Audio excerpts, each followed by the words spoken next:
Guys, നമ്മൾ വന്നേക്കുന്നത് ചെന്നൈയിൽ ഒരു തീർത്ഥാടനത്തിന് വേണ്ടി വന്നേക്കുന്നത്.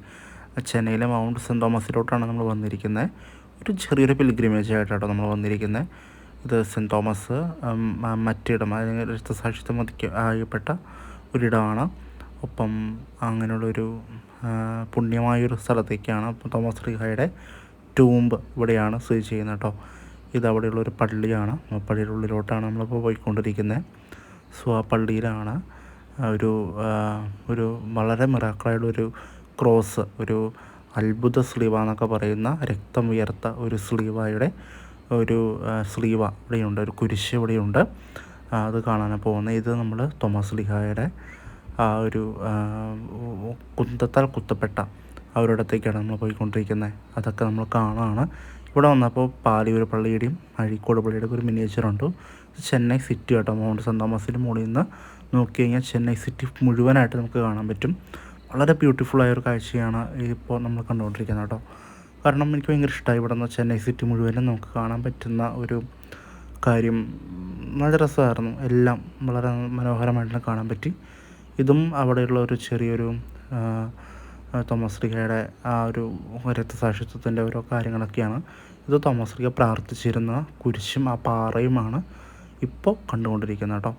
ഇത് തോമസ് ശ്ലീഹ വെള്ളം കുടിച്ചിരുന്ന ഒരു ചെറിയൊരു നീരുറവ, ഒരുപാട് പേർക്ക് സൗഖ്യമൊക്കെ കിട്ടുന്ന ഒരു അത്ഭുത നീരുറവയാണ് നമ്മളിപ്പോൾ കണ്ടുകൊണ്ടിരിക്കുന്നത് കേട്ടോ. ഇത് തോമസ് ശ്ലീഹയ്ക്ക് കുത്തേറ്റ് തോമസ് ശ്ലീഹ രക്ഷപ്പെടുവാൻ വേണ്ടിയിട്ട് ഈ ഗുഹയിലായിരുന്നു ഒളിച്ചിരുന്നത്.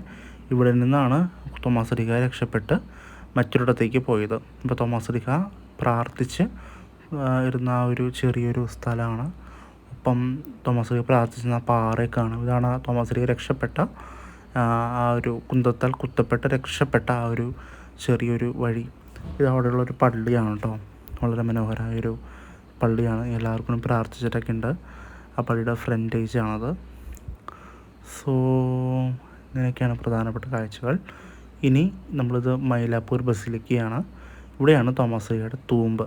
അതായത് തോമസ് ശ്ലീഹ വധിക്കപ്പെട്ട് ഇവിടെയാണ് സംസ്കരിച്ചത്. ആദ്യം ഇവിടെയാണ് സംസ്കരിച്ചത്. ഇപ്പോൾ ഇവിടെ ഇല്ല. ഇപ്പോൾ അദ്ദേഹത്തിൻ്റെ ബോഡി ഇറ്റലിയിലെ ഓർത്തോണയിലാണ്, സെൻറ്റ് തോമസ് ബസിലിക്കയിലാണ്. ഇവിടെയാണ് തോമസ് ശ്ലീഹയെ എന്താ പറയുക, ആദ്യം അടക്കിയ മണ്ണ് ഇവിടെ നമുക്ക് കാണാൻ പറ്റും. ഇപ്പോൾ കാണിച്ചു തരാം കേട്ടോ. ഇതാണ് ആ മണ്ണ്. തോമസ് ശ്ലീഹനെ വധിച്ച് അല്ലെങ്കിൽ ആദ്യമായിട്ട് കബറടക്കിയ ആ മണ്ണാണ് ഇപ്പോൾ കണ്ടുകൊണ്ടിരിക്കുന്നത്. വല്ലാത്തൊരു ഫീലിംഗ് ആയിരുന്നു കേട്ടോ. സത്യം പറയാം കേട്ടോ, വലിയൊരു ഫീലിംഗ് ആയിരുന്നു അതൊക്കെ കാണാൻ പറ്റിയതിൽ. ഞാൻ ആദ്യമായിട്ടാണ് ഇതൊക്കെ കാണുന്നത്. ഇതൊരു മ്യൂസിയമാണ്. സോ മ്യൂസിയത്തിൽ ഒരുപാട് പുരാതനമായ ഒരുപാട് കാര്യങ്ങൾ, ഒരുപാട് പുസ്തകങ്ങൾ, ഒപ്പം അവിടെ ഒരു തിരുശേഷിപ്പ് ഒക്കെയുണ്ട്. ഇവിടെയും നമ്മളവിടെ കണ്ട ഒരു കുരിശിൻ്റെ ആ ഒരു മോഡൽ ഇവിടെയും നമുക്ക് കാണാൻ പറ്റും. ഇത് കുറേ പഴയ പുസ്തകങ്ങൾ, ലാറ്റിൻ പുസ്തകങ്ങളാണ് ഇവിടെ മൊത്തത്തിൽ നമ്മളിപ്പോൾ കണ്ടുകൊണ്ടിരിക്കുന്നത്. പിന്നെ അവിടെ ഒരു ബസിലിക്ക പള്ളിയാണത്. നമ്മളവിടെ പോയി കുറച്ച് നേരം പോയി പ്രാർത്ഥിച്ചു. വളരെ മനോഹരമായിട്ടുള്ളൊരു പഴയ പള്ളിയാണ് കേട്ടോ.